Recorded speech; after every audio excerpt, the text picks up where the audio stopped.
Donna, Subaru, Sheila, Sauna, Vamp, and Fern did not wait for sunrise. They loaded the supply wagon, checked the straps, and moved out with Luna still dead to the world on her cot. The journey took them past the familiar woods and into a landscape that defied logic. The earth turned to a rich, golden hue. Corn stalks rose like towers, swaying in a wind that smelled of toasted grain. Popcorn clouds drifted lazily over roads that shimmered with a slick, buttery sheen.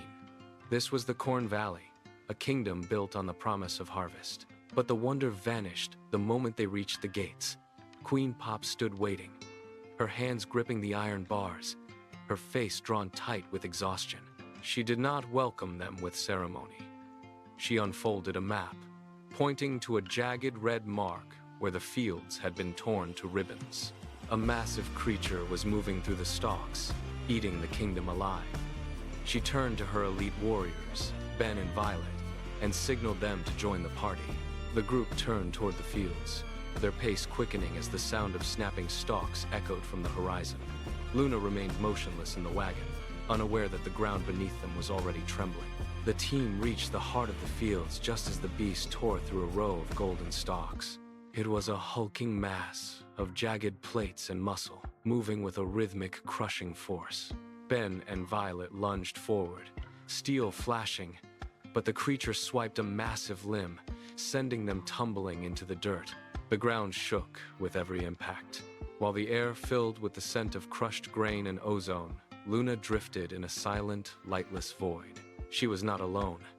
Standing before her was Runa, her own reflection twisted into something sharper, more predatory. Runa's eyes burned with a steady, crimson intensity that cut through the darkness. There was no dialogue, only the weight of raw, untamed power. Back in the physical world, the wagon jolted as the beast's roar vibrated through the frame. Luna's fingers twitched against the wooden slats.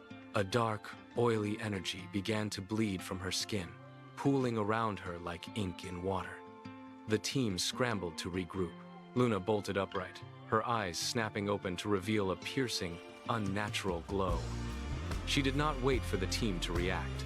With a single, fluid motion, she vaulted from the wagon, her feet cratering the earth upon impact.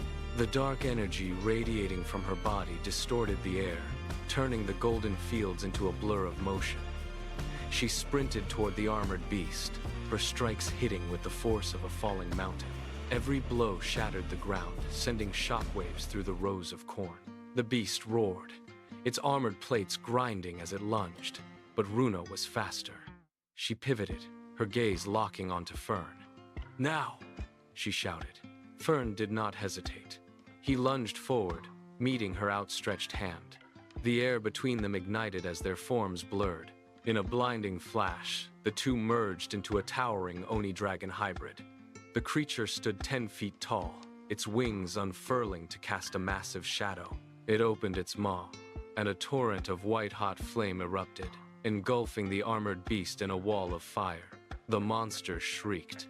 The flames died down, revealing the charred remains of the beast, but the hybrid did not relax. It turned slowly, its massive head tracking the group with a cold, predatory focus.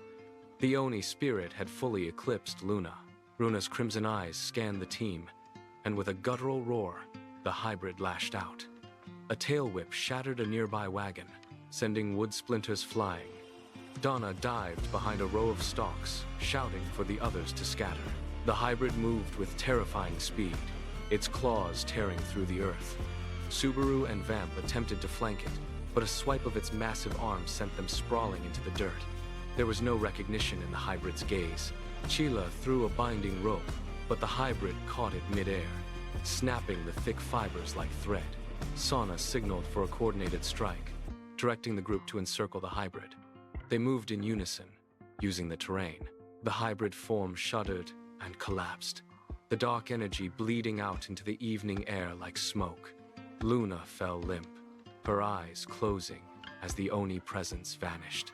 The team moved in, lifting her carefully from the churned earth.